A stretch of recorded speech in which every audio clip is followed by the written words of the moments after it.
नमस्कार दोस्तों, स्वागत है आपका एक और नए वीडियो में। आज हम करने वाले हैं चतुर्थ श्रेणी कर्मचारी भर्ती के लिए हिंदी व्याकरण से टॉप 30 महत्वपूर्ण प्रश्न जो परीक्षा में बार बार पूछे जाते हैं। तो चलिए शुरू करते हैं बिना वक्त गवाए। आज का आपका पहला प्रश्न होगा दोस्तों, रामायण किस समास का उदाहरण है? तत्पुरुष, द्वंद्व, बहुव्रीहि या व्यभिभाव समास? तो दोस्तों रामायण तत्पुरुष समास का उदाहरण है। आपका अगला प्रश्न है दोस्तों, लोकोक्ति का सही अर्थ क्या है? लोक की उक्ति, लोक द्वारा गाया गया गीत, लोक का वाचन, लोक का शिल्प। तो दोस्तों लोकोक्ति का सही अर्थ होगा लोक की उक्ति। आपका अगला प्रश्न है दोस्तों, फूल शब्द का विलोम क्या है? कांटा, पुष्प, कली या पत्र? तो दोस्तों फूल शब्द का विलोम होगा कांटा। आपका अगला प्रश्न है दोस्तों, सुहाना शब्द में कौन सा प्रत्यय है? आन, ना, हीन या आन या ना? तो दोस्तों सुहाना शब्द में आपके प्रत्यय होगा आन। आपका अगला प्रश्न है दोस्तों, पढ़ना किस लिंग का शब्द है? पुल्लिंग, स्त्रीलिंग, नपुंसकलिंग, इनमें से कोई नहीं? तो दोस्तों पढ़ना आपके नपुंसकलिंग है। आपका अगला प्रश्न है दोस्तों, जहाँ पानी है वहाँ कौन सा तत्सम शब्द प्रयोग होता है? जलाशय, पोखर, तालाब या डबरी? तो दोस्तों वहाँ तत्सम शब्द प्रयोग होता है जलाशय। आपका अगला प्रश्न है दोस्तों, चिड़िया का लिंग क्या है? पुल्लिंग, स्त्रीलिंग, नपुंसकलिंग, उभयलिंग? तो दोस्तों चिड़िया का लिंग स्त्रीलिंग है। आपका अगला प्रश्न है दोस्तों, पढ़ाई शब्द में कौन सा प्रत्यय है? ई, आई, ता या आन? तो दोस्तों पढ़ाई शब्द में आपके प्रत्यय होगा आई, क्योंकि पढ़ प्लस आई, पढ़ाई। आपका अगला प्रश्न है दोस्तों, आलसी का पर्यायवाची है? सुस्त, चालाक, मेहनती या तेज? तो दोस्तों आलसी शब्द का पर्यायवाची होगा सुस्त। आपका अगला प्रश्न है, घर शब्द में कितनी मात्राएं हैं? 1, 2, 3 या 4? तो दोस्तों घर शब्द में एक मात्रा है। आपका अगला प्रश्न है दोस्तों, हंस शब्द का बहुवचन है? हंसो, हंसे, हंसगण या हंसो? तो दोस्तों हंस शब्द का बहुवचन होगा हंसे। आपका अगला प्रश्न है, अखंड शब्द में उपसर्ग है? खंड, अख, अ या अन? तो दोस्तों अखंड शब्द में उपसर्ग होगा अ। आपका अगला प्रश्न है, विद्या का संधि विच्छेद है?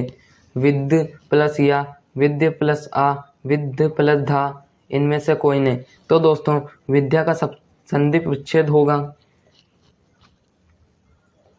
विद्य प्लस या, विद्या। आपका अगला प्रश्न है, दुख का विलोम है? शोक, हर्ष, उदासी या करुणा? तो दोस्तों दुख का विलोम शब्द है हर्ष। आपका अगला प्रश्न है, सुधारना में कौन सा उपसर्ग है? सु, स, सन या सुधा? तो दोस्तों सुधारना में आपके उपसर्ग होगा सु। आपका अगला प्रश्न है, तेजी से किस भेद का अवयव है? क्रिया विशेषण, समुच्चय, विस्मयादि बोधक, संबंध सूचक? इस प्रश्न का सही जवाब रहेगा दोस्तों आपके ऑप्शन ए, क्रिया विशेषण। आपका अगला प्रश्न है दोस्तों, आना जाना किस समास का उदाहरण है?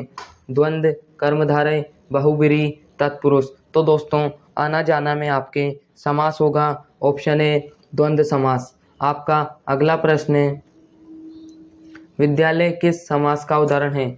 बहुव्रीहि, तत्पुरुष, अव्ययीभाव समास या द्वंद्व समास? तो दोस्तों विद्यालय आपका समास होगा तत्पुरुष समास। आपका अगला प्रश्न है दोस्तों, जैसा राजा वैसी प्रजा किस अलंकार का उदाहरण है? अनुप्रास, उपमा, रूपक या श्लेष? तो दोस्तों जैसा राजा वैसी प्रजा में आपका अलंकार होगा उपमा अलंकार। आपका अगला प्रश्न है, राम को आम दो वाक्य का भाव है? आज्ञा, निवेदन, आज्ञा और निवेदन दोनों, इनमें से कोई नहीं? तो दोस्तों राम को दो वाक्य में भाव होगा आज्ञा का। आपका अगला प्रश्न है, नीलकमल किस प्रकार का समास है? द्वंद्व, बहुव्रीहि, कर्मधारय, अव्ययीभाव। तो दोस्तों नीलकमल में आपका समास होगा कर्मधारय समास। आपका अगला प्रश्न है, चलना शब्द किस प्रकार की क्रिया है? अकर्मक, सकर्मक, भाववाचक या सहायक। तो दोस्तों चलना शब्द में आपकी क्रिया होगी अकर्मक।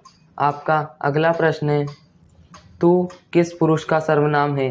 प्रथम, मध्यम, उत्तम या इनमें से कोई नहीं। तो दोस्तों तू में आपका सर्वनाम होगा मध्यम। आपका अगला प्रश्न रहेगा दोस्तों, लिखा जाएगा किस काल की क्रिया है? वर्तमान, भूत, भविष्यत, इनमें से कोई नहीं। तो दोस्तों लिखा जाएगा में भविष्य काल होगा। आपका अगला प्रश्न है, सूर्य का पर्यायवाची है? आदित्य, रश्मि, तेज, प्रभा। तो दोस्तों सूर्य का पर्यायवाची यहाँ पर आदित्य होगा। ऑप्शन है आपका सही रहेगा। आपका अगला प्रश्न है, बिना किस प्रकार का शब्द है? अवयव, विशेषण, संज्ञा, क्रिया। तो दोस्तों बिना आपका शब्द होगा अवयव शब्द। आपका अगला प्रश्न है, कविता शब्द किस लिंग का है? पुल्लिंग, स्त्रीलिंग, नपुंसकलिंग, कोई नहीं। तो दोस्तों कविता शब्द में स्त्रीलिंग होगा। आपका अगला प्रश्न है, शिक्षक शब्द में कौन सा प्रत्यय है? क, कत, अक या इका। तो दोस्तों शिक्षक शब्द में आपका ये होगा प्रत्यय होगा क। आपका अगला प्रश्न है दोस्तों, मकान शब्द किस वाचन संज्ञा का उदाहरण है? जातिवाचक, भाववाचक, व्यक्तिवाचक, समष्टिवाचक। तो दोस्तों मकान शब्द में संज्ञा का उदाहरण है जातिवाचक संज्ञा। आपका अगला प्रश्न होगा दोस्तों, खाना किस प्रकार का शब्द है? संज्ञा, क्रिया, विशेषण या अवयव। तो दोस्तों खाना क्रिया शब्द है क्योंकि उसमें कोई कार्य किया जा रहा है। तो दोस्तों ये थे आज के हिंदी व्याकरण के मोस्ट पॉपुलर 30 महत्वपूर्ण प्रश्न। अगर आपको ये वीडियो अच्छा लगा हो तो वीडियो को लाइक करके कमेंट करें और शेयर करें और चैनल को सब्सक्राइब करना ना भूलें। मिलते हैं अगले वीडियो में, तब तक के लिए जय हिंद, जय भारत, धन्यवाद।